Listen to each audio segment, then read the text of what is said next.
Good evening, everybody.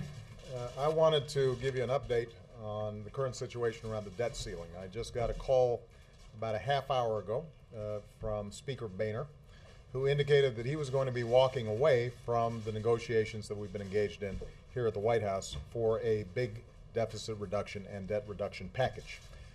And I thought it would be useful for me to just give you some insight into where we were and why I think that we should have moved forward with a big deal. Essentially, what we had offered Speaker Boehner was over $1 trillion in cuts to discretionary spending, both domestic and defense. We then offered an additional $650 billion in cuts to entitlement programs, Medicare, Medicaid, Social Security. We believed that it was possible to shape those in a way that preserved the integrity of the system, made them available for the next generation, and did not affect current beneficiaries in an adverse way.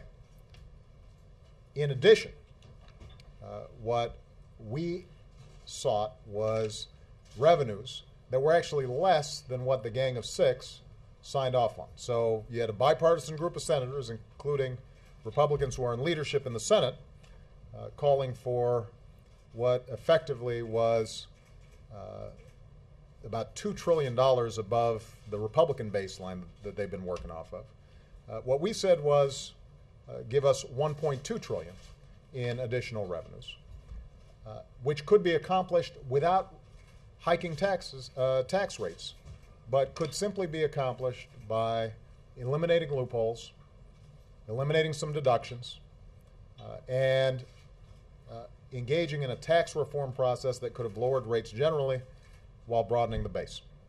So let me reiterate what we were offering.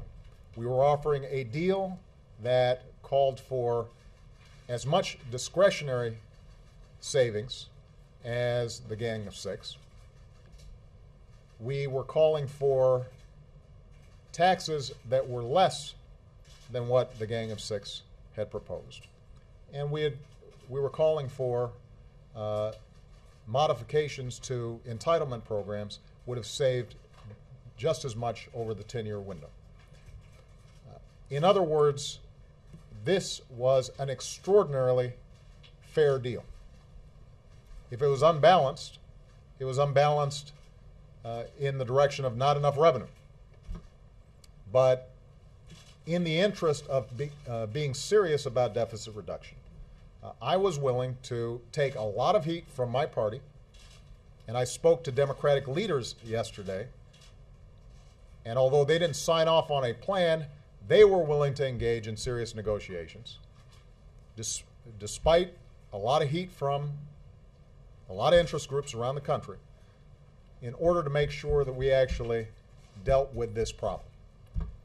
It is hard to understand why Speaker Boehner would walk away from this kind of deal, and frankly, if you look at the commentary out there, there are a lot of Republicans that are puzzled as to why it couldn't get done. In fact, there are a lot of Republican voters out there who are puzzled as to why it couldn't get done.